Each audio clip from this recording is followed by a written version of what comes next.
Salve, torcedor vascaíno. Bom dia. Bom dia no Faísca Tá On virou um protocolo. Infelizmente, ontem o Vasco, mais uma vez, perdeu. 16 jogos, 11 derrotas no Campeonato Brasileiro da Série A. Que planejamento de várzea foi feito por quem comanda o Vasco, desde a direção até o departamento do futebol. Na vida, você só colhe aquilo que você planta. Quem planta incompetência, colhe incompetência. Infelizmente, a paixão de 20 milhões de brasileiros dessa maneira. Enfim, torcedor, depois da guitarrinha, eu voto. Faz um favor, deixe seu like aqui já, antes da guitarrinha, para continuar fortalecendo o nosso trabalho aqui no canal Atenção Vascaínos. Se liga aí.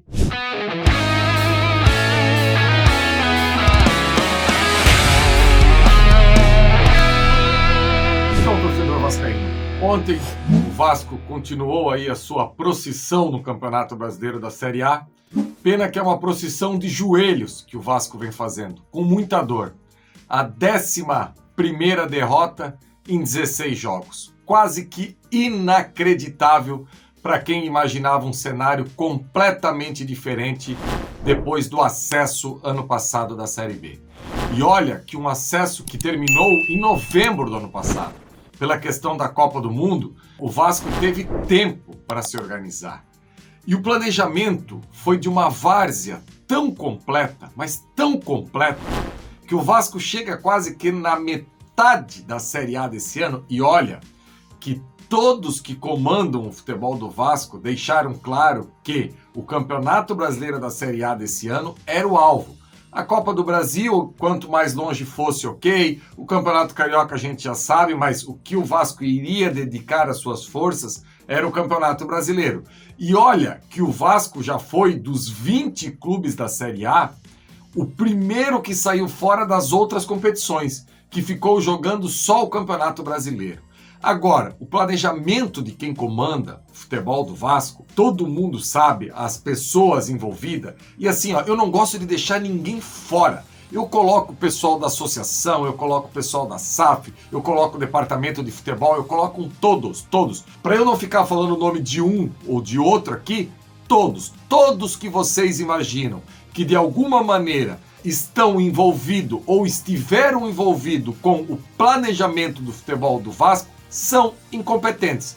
Por que você pode afirmar isso, Faísca? Primeiro é você olhar na tabela. Uma equipe com 9 pontos em 16 jogos é uma tragédia completa. Só que se não bastasse isso, essa semana foram apresentados 3 jogadores para a torcida do Vasco, sendo que 2 deles já viraram titulares absolutos. E pasmem, torcedor, um deles foi o melhor jogador do Vasco enquanto esteve em campo, que foi o Praxedes. No segundo tempo, o Orediano entrou e também fez uma boa partida. Mas daí você começa a perceber o quanto foi um planejamento fracassado, de gente mesmo que mapeou o mercado de uma maneira ridícula. Se a gente parar para pensar, por exemplo, o Miranda, que era um jogador descartado desde o ano passado, que teve aquela questão do doping, que nunca foi titular absoluto, na cabeça do Ramon Dias ele já exerce várias funções dentro de campo. E olha que o Vasco gastou 10 milhões num lateral que foi para a Copa do Mundo, que não sei o quê, que não está jogando absolutamente nada. Sabe, é tanta grana colocada pelo ralo e daí você vê que as opções são aquelas que já estavam por ali. Isso me deixa completamente arrasado. Saber que o Vasco colocou tanta grana em cima da mesa, a empresa americana, e ela foi tão mal administrada. Só que eles também têm culpa, porque a partir da hora que não dá resultado, essas pessoas precisam ser cobradas e precisam ser trocadas. E não foram. Parece um mar de rosas. Semana passada é que fizeram aí um remanejamento e o Luiz Melo trocou de cargo. Inclusive, viajou com a delegação junto para São Paulo. Isso nada mais é do que uma provocação com a torcida do Vasco. Porque ele não tinha nada que fazer em São Paulo. Primeiro que ele não entende nada de bola. Não sabe nada, absolutamente nada. O que ele gosta muito é de aparecer e botar medalha na cabeça de jogador do Sub-20. Isso ele gosta de fazer. Mas de bola rolando, nas poucas entrevistas que ele deu, falou um monte de coisa que não tinha nada a ver. Não, porque nós temos aqui no Vasco vários jogadores com potenciais a ídolos. Nós não precisamos contratar esses jogadores que nós temos aqui. Que jogador que tem potencial a ídolo no elenco lá atrás que você citou, Luiz Melo? Então, pelo amor de Deus, faz um favor, para de acompanhar essa equipe também. E hoje, aqueles que comandam o futebol, gente, tem 72 horas para ainda tentar reverter. Claro que é muito difícil, Só que se a gente parar para pensar, são 12 jogos. O Vasco precisa vencer 12 jogos de 22 partidas. Isso dá o direito ainda do Vasco fazer o seguinte: ele precisa ganhar um jogo, perder outro. Ganha um, perde outro. Se ele for nessa batida até o final, ele escapa. E na maioria dos jogos que o Vasco jogou no Campeonato Brasileiro, o Vasco teve a possibilidade de vencer. Ontem, o Léo Jardim, o goleiro do Vasco, não falhou em nenhum gol e fez apenas uma defesa num chute do Renato Augusto, que não foi nada uma defesa espetacular. Contra o Goiás, ele não fez nenhuma defesa e o Vasco perdeu. Contra o Atlético Paranaense, foram 2 bolas no gol, 2 gols, sem ele ter falhado. Contra o Cruzeiro, ele falhou, e contra o Goiás, ele falhou. Mas o que eu quero falar? Que os times, quando enfrentam o Vasco, eles têm o mínimo de desgaste dentro de campo. O mínimo. Eles jogam trotando para vencer o Vasco. Se a gente parar para pensar, foram vários jogos que o Vasco perdeu no campeonato em que o adversário, desfilou. O Fernandinho, semana passada, contra o Vasco, desfilou em São Januário. Terminou o jogo, o Fernandinho tirou a camisa e não entregou para a lavanderia. Não, dobra lá, semana que vem eu vou usar no jogo contra o Cruzeiro. O Renato Augusto, que ontem jogou 45 minutos e deu aquele passe com nojo pro primeiro gol do Corinthians, no intervalo do jogo tirou a camisa, chamou o roupeiro e disse: olha aqui, não gasta esse sabão aqui, coloca lá na lavanderia. Esse é o aspecto geral da equipe do Vasco, da várzea que foi o planejamento do futebol para esse ano. Agora, falar um pouco mais de campo e bola, que é o que realmente eu gosto, porque falar dessa parte fora do campo e bola do planejamento não precisa ser especialista no futebol para entender. O técnico do Vasco, Ramon Dias, ontem tentou um esquema com 3 zagueiros e lá na frente 2 atacantes, tentando dar um pouco mais de posse de bola com Jair e Praxedes. Só que o Praxedes funcionou, o Praxedes tentou dar esse dinamismo. Eu não vou levantar aqui, que eu não vou conseguir enquadrar no vídeo, mas o Praxedes ontem, em vários momentos, ele pegava com a mão, botava na frente das pernas e dizia: daqui.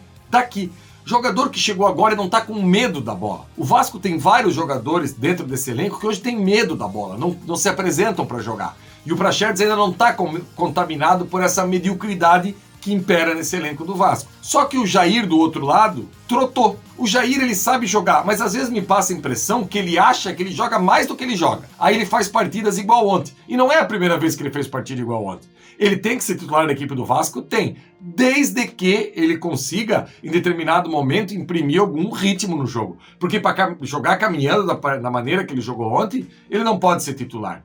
Enfim, e o Medel, que eu tinha esperança, que ia ficar ali na frente da zaga, dando esse suporte, fez uma partida terrível taticamente. No lance do primeiro gol, o Vasco está com 9 jogadores dentro da área com bola rolando. E o Medel não conseguiu ir ali tirar um passe para trás com nojo do Renato Augusto para o arremate do Adson. Isso é uma falha de posicionamento muito grande. Outra coisa, o Medel, ele sai para caçar na maioria das vezes lá no campo do ataque e tá sempre correndo atrás dos meias adversários. E um jogador com 36 anos aí, pequenininho, passada curta, ele não consegue nunca ter essa recuperação. Então, ontem, mais uma vez, fez uma partida abaixo. A gente espera mais do Medel. Um jogador de Copa do Mundo, capitão da seleção do Chile, tem que jogar mais. Principalmente, taticamente, ter um posicionamento melhor. Lá na frente, o Figueiredo, mais uma vez, entregou muito pouco mesmo. E o Sebastião Ferreira, eu vou falar algo para vocês. Perdeu um gol ontem, perdeu.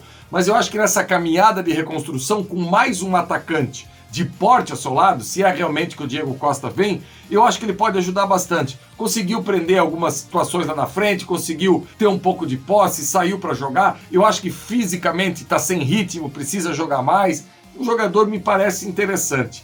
Outro que foi um pecado quando entrou foi o Paulinho.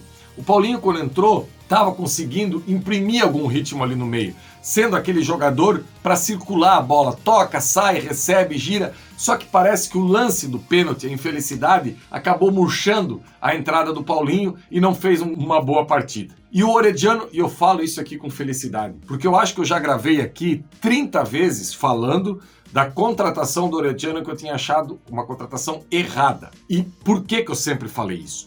Porque assim, o Orediano veio do Campeonato Argentino como um dos destaques. Só que nós precisávamos pegar o jogador pronto por essa questão que nós não tínhamos um time para ir colocando ele aos poucos, a gente não pode esperar o Orediano desabrochar.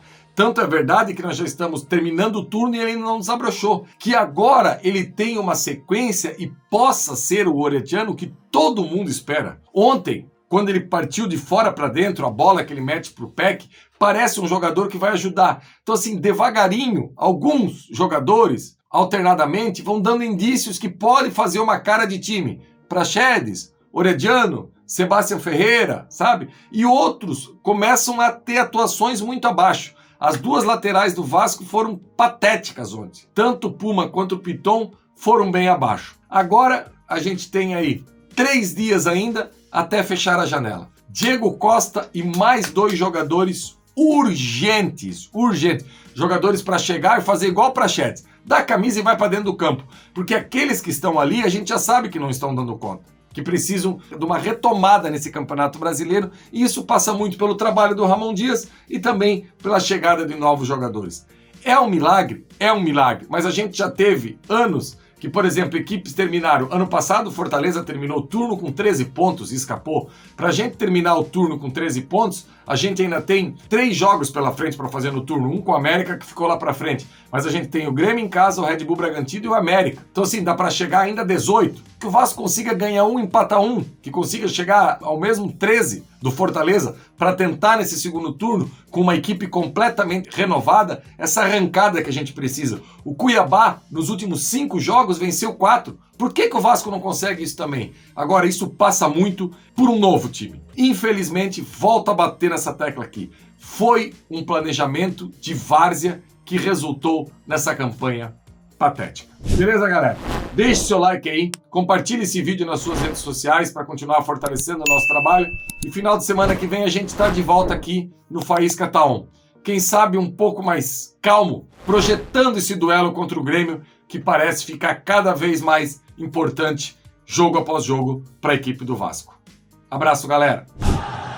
Levantamento para Roberto Dinamite, sozinho! Atenção, vai enfiar! Gol!